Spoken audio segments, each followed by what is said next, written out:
অবশেষে চাপে পড়ে যুবরাজনগরের সাংবাদিকের উপর আক্রমণের দায়ে অভিযুক্ত তিনজনকে আটক করে ধর্মনগর থানার পুলিশ। প্রসঙ্গত, বিগত 14 আগস্ট যুবরাজনগর ব্লক এলাকার ত্রিস্তুল পঞ্চায়েত নির্বাচনের ফলাফল সংক্রান্ত বিষয় নিয়ে শাসক দলের নেতাকর্মীদের উপস্থিতিতে যুবরাজনগর ব্লকের অস্থায়ী ভোট গণনা কেন্দ্রের সামনে বিশৃঙ্খল পরিস্থিতি সৃষ্টি হয়।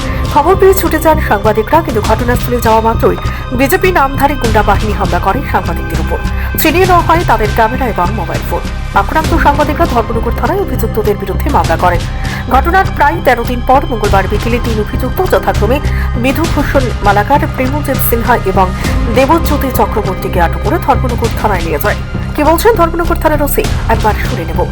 গত 14/8/2024 ইংরাজিতে যুবরাজনগর ব্লকে কাউন্টিং নিয়ে যে একটা সমস্যা হয়েছিল, সেই সময় কিছু দুষ্কৃতিকারী এখানে ধর্মনগর স্থানীয় সাংবাদিকের উপর কিছু হামলা করেছিল। সেই ব্যাপারে আমাদের ধর্মনগর থানায় একটা কেস রেজিস্টার হয়েছিল, যার কেস নাম্বার 77/2024। তো সেই কেসের পরিপ্রেক্ষিতে আমরা কিছু দুষ্কৃতিকারীকে আইডেন্টিফাই করেছি এবং এর মধ্যে 3 জনকে আমরা নোটিশ করে থানায় ডাকিয়েছি এবং তারা অ্যাজ পার প্রসিডিওর যখন আয়ু ডাকবে থানায় এসে হাজিরা দেবে এবং ইনভেস্টিগেশনে সহায়তা করবে। আপনাদের ফুটেজ দেখে আমরা আরও দুষ্কৃতিকারীদের চিহ্নিত করার চেষ্টা করছি, কিন্তু তাদের নাম আমাদের কাছে কিছু আছে। আমরা তাদের বিরুদ্ধেও যথাযথ ব্যবস্থা নেব। স্যার, যারা আটক করা হয়েছে তাদের নাম? 3 জন হচ্ছে প্রেমজিৎ সিংহ, ডাকনাম পাপ্পু, দেবজ্যোতি চক্রবর্তী এবং বিধুভূষণ মালাকার। আপনারা একটা ন্যায্য দাবি নিয়ে আমার কাছে এসেছিলেন আজকে, যে আপনারা একটা মামলা করেছিলেন। সেই মামলাটাতে পুলিশের তরফ থেকে কি অ্যাকশন নেওয়া হয়েছে সেটা আপনারা জানতে চান,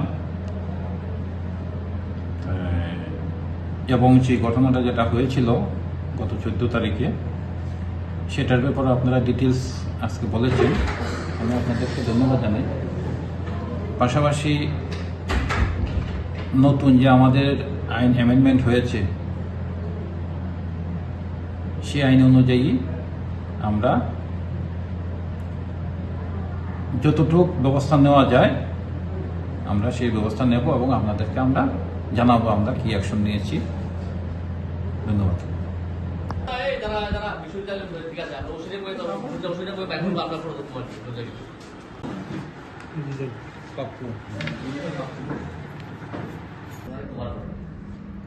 তখন এখানে যাওয়ার